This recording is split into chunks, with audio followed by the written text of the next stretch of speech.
Hi, welcome back. It's Adrian the Mountain Man. So this week I just wanted to do a short video. For those of you who are looking for part 2 of the Midstate Massive course tour, that didn't happen. The last time I did a video was on Saturday, and I ran about 6 miles of the course. Later that day I was meeting with my parents. We were going to go from aid station to aid station to check out the course and let them kind of see where the crew accessible aid stations were. And then Sunday, we were going to do more of that, starting from the start of the course, or the north side of the course, and working our way down. And I had hoped to be able to get in some more running, but it took a while. It's totally doable for a crew, but my dad likes to explore a lot, so we would go to an aid station, and in order to help me out, we would find where the aid station was, and then we kind of drove north to see if we could see how far we could follow the trail before it went into the woods, and then we went back to the aid station, and we drove south for the same reasons. So between doing that and exploring the course like in the car, and also like dinner, and that's like that area of Massachusetts has a lot of family history, so we did a couple of extra field trips on the day, so I didn't get to do any more running on the course. But overall it looked good. It looked very navigationally challenging.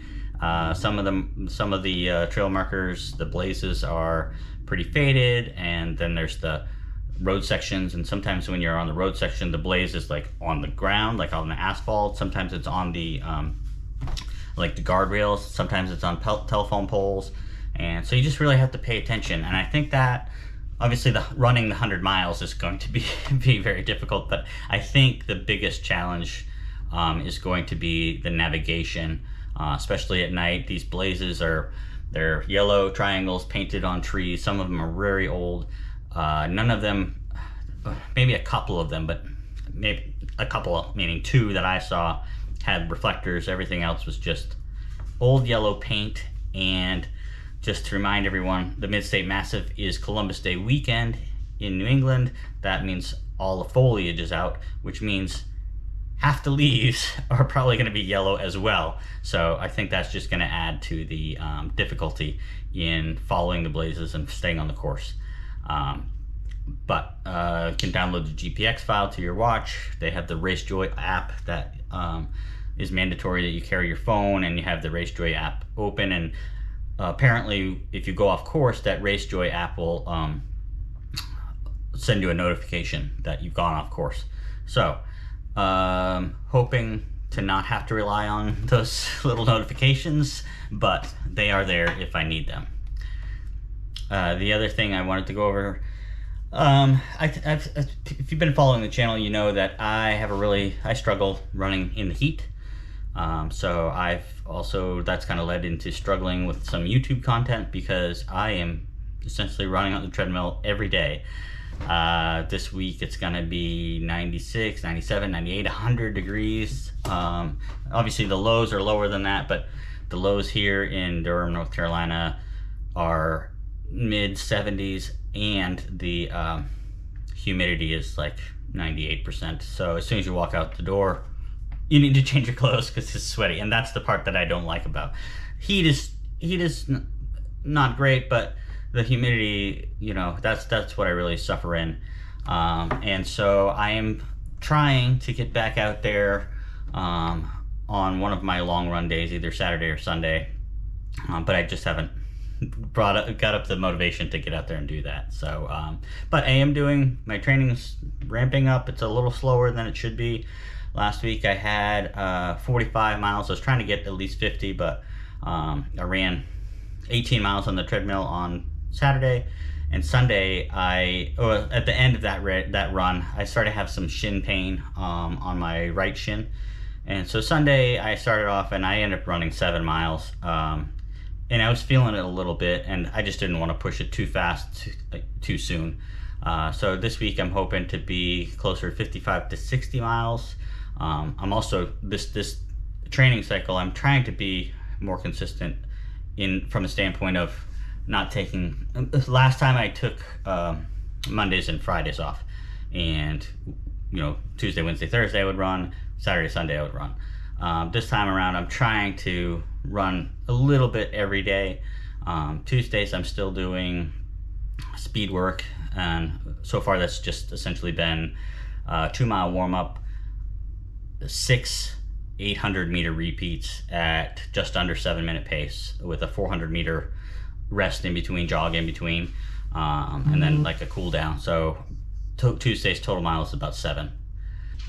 So I've been doing most of my training on a treadmill, and the way I do that is I have a Nordic Track, it's an X22i, so it's an incline trainer, and it also has built in the iFit software, which is an app similar to Peloton or anything like that.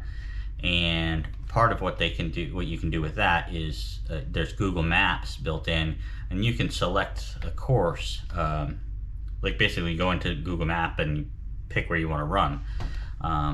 That's not most of the time that's great, and it works.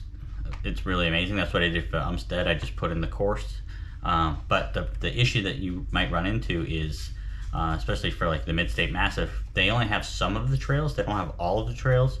So you can't always do exactly the course you're going to run.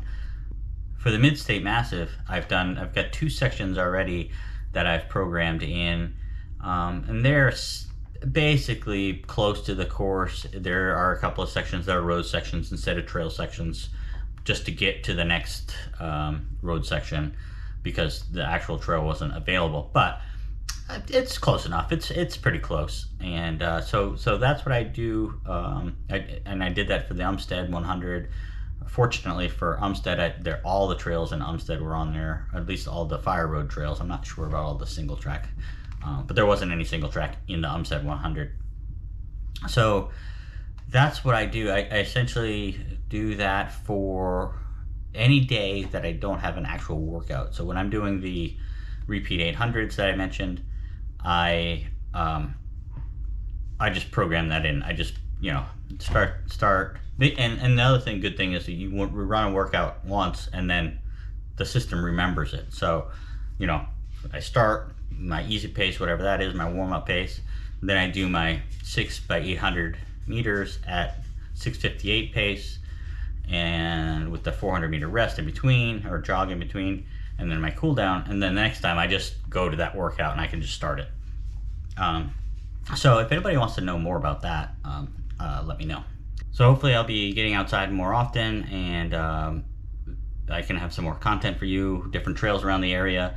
I know watching treadmill footage week after week will not be a compelling YouTube channel to watch, so obviously I put some in today, but that's not going to be the norm. I just since we did the trip to New England, we came back. My wife was sick for a couple of days, and then we dog sat for about a week, so that kind of took everything out of the normal schedule.